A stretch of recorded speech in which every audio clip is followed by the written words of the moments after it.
नमस्कार मित्रांनो, खरीप पीक विमा 2024 संदर्भातील एका महत्त्वाच्या अपडेटसह परत एकदा स्वागत करतो आपल्या सर्वांचं माझ्या यूट्यूब चॅनलला। तर आज आपण पीक विमा संदर्भातील एक महत्त्वाची आणि अत्यावश्यक माहिती आपण आजच्या व्हिडिओच्या मार्फत जाणून घेणार आहोत। आपल्याला सर्वांना आनंदाची बातमी अशी आहे, कारण आता महाराष्ट्र राज्यासाठी 550 कोटी रुपये खरीप पीक विमासाठी 75% जी रक्कम आहे ते वाटपासाठी महाराष्ट्र सरकारने मंजुरी दिलेली आहे। कंपनीने दिलेल्या आदेशानुसार अगोदर कंपनी फक्त 25% अग्रिमचे जो पीक विमा आहे ते वाटपासाठी कंपनीने मंजुरी दिलेली होती, परंतु आता झालेल्या नवीन माहितीच्या अपडेटनुसार प्रत्येक शेतकऱ्याला आता त्यांचा उर्वरित राहिलेला ज्या शेतकऱ्यांना 25%चा अग्रिम पीक विमा जमा झालेला होता त्या शेतकऱ्यांना उरलेला त्यांचा 75%चा पीक विमा आणि ज्या शेतकऱ्यांना काही तांत्रिक कारणामुळे 25% जो अग्रिमचा पीक विमा आहे तो जमा झालेलाच नव्हता, अशा शेतकऱ्यांसाठी 25% जो अग्रिमचा पीक विमा रक्कम जी आहे ती जमा करण्याचे जे आदेश आहे ते मुख्यमंत्री यांनी स्वतः प्रत्येक जिल्हाधिकारी तसेच संबंधित विभागाला दिलेले आहे। आणि यांनी तात्काळ पंचनामे आता होणार नाही, प्रत्येक शेतकऱ्याचा आता सॅम्पल सर्वे होणार आहे।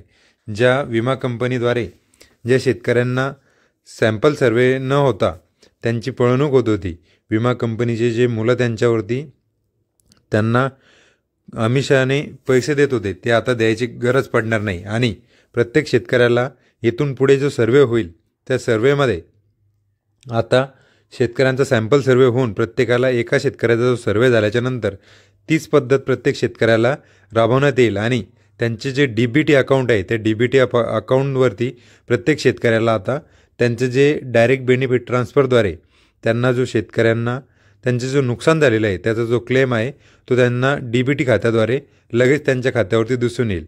आणि राहिली दुसरी गोष्ट, पीक विमा अपडेट आता आपल्याला प्रत्येक शेतकऱ्याला त्यांच्या मोबाईलवर सुद्धा बघता येणार आहे। त्यासाठी PMFBY या व्हॉट्सअप चॅनलला आपण सबस्क्राईब करून समोरची माहिती त्यावरती बघू शकता आणि आधार लिंक आपल्याला बँक खात्याला करून घ्यायचं आहे, जेणेकरून कोणत्याही शासकीय योजनेचे जे पैसे आहे ते थेट आपल्या बँक अकाउंटमध्ये मिळतील। आणि ही जी प्रोसेस आहे आपण आपल्या बँकेत जाऊन करून घ्यायची आहे, जेणेकरून आपलं जे खातं आहे जे अकाउंट आहे ते आपल्याला कोणत्याही शासकीय योजनेचे पैसे येण्यासंदर्भात ॲक्टिव्ह होऊन जाईल।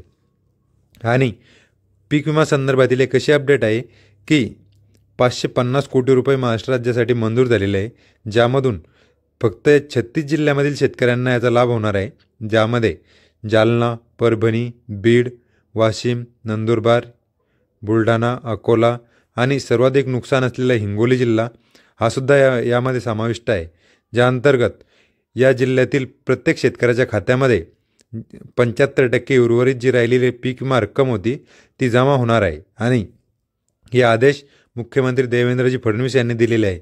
येत्या 4 ते 5 दिवसामध्ये प्रत्येक शेतकऱ्याच्या खात्यामध्ये त्यांच्या आधार लिंक खात्यामध्ये हा जो पीक विमा आहे तो जमा केला जाणार आहे।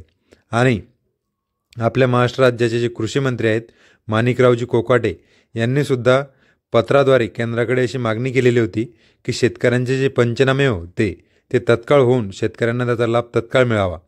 या संदर्भात त्यांनी पाठपुरावा करून शेतकऱ्यांना आर्थिक सक्षम कसे बनवता येईल याकडे त्यांनी लक्ष वेधून घेतले आणि आता राहिलेली उर्वरित पीक विम्याची रक्कम प्रत्येक शेतकऱ्याच्या खात्यामध्ये जमा करण्यासंदर्भातील निर्देश मुख्यमंत्री देवेंद्रजी फडणवीस तसेच आपल्या महाराष्ट्र राज्याचे कृषी मंत्री माणिकरावजी कोकाटे यांनी दिलेले आहेत। धन्यवाद। आजच्या व्हिडिओमध्ये एवढीच माहिती। जर पीक विमा किंवा त्या संबंधित नवीन